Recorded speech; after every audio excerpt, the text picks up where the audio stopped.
kembali lagi dengan saya Jenny. Baiklah, materi kita kali ini adalah konsep negara dan pemerintah. Negara dan pemerintah adalah dua entitas berbeda, namun saling terkait. Pemahaman kedua krusial dalam ilmu politik. Definisi negara. Yang pertama ada wilayah. Suatu negara memiliki batas wilayah yang diakui secara internasional. Dan yang kedua penduduk. Negara terdiri dari rakyat yang ditinggali di wilayah tersebut. Dan yang ketiga ada pemerintahan. Pemerintah yang berdaulat mengatur wilayah dan rakyatnya. Dan yang keempat, kedaulatan.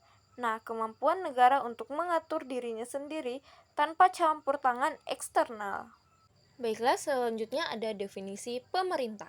Yang pertama ada kekuasaan. Pemerintah memegang kekuasaan untuk membuat dan menegakkan hukum. Dan yang kedua, administrasi. Pemerintah bertanggung jawab atas administrasi negara seperti pelayanan publik. Dan yang ketiga ada representasi. Nah, representasi adalah mewakili negara dalam hubungan internasional. Selanjutnya ada bentuk-bentuk negara. Yang pertama ada kesatuan. Kekuasaan terpusat di pemerintah pusat. Yang kedua, federasi. Kekuasaan dibagi antara pemerintah pusat dan daerah. Yang ketiga ada konfederasi, yaitu gabungan negara-negara berdaulat yang memiliki ikatan yang longgar. Baiklah, selanjutnya ada sistem pemerintahan. Yang pertama ada monarki, yaitu dipimpin oleh raja atau ratu. Dan yang kedua ada republik. Nah, republik adalah kekuasaan tertinggi dipegang oleh rakyat. Dan yang ketiga ada diktator, kekuasaan terkonsentrasi pada satu orang atau kelompok kecil. Selanjutnya ada fungsi negara. Yang pertama yaitu keamanan, melindungi warga negara dari ancaman internal dan eksternal. Yang kedua ada kesejahteraan, meningkatkan kesejahteraan rakyat melalui kebijakan publik. Dan yang ketiga ada keadilan, yaitu menegakkan hukum dan memastikan keadilan sosial. Selanjutnya ada hubungan negara dan pemerintah. Yang pertama, negara, entitas abstrak yang mewakili suatu bangsa.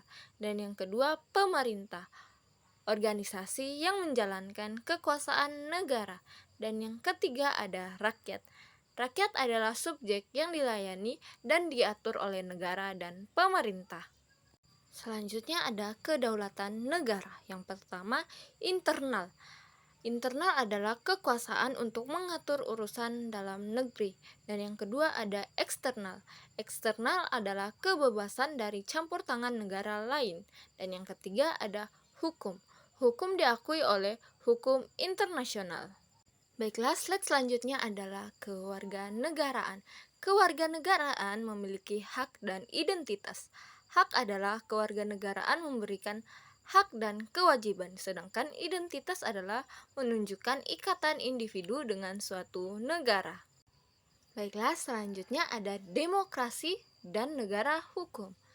Nah, demokrasi adalah pemerintah dari, oleh, dan untuk rakyat, sedangkan negara hukum adalah semua orang tunduk pada hukum. Sekian dari materi kita hari ini. Terima kasih.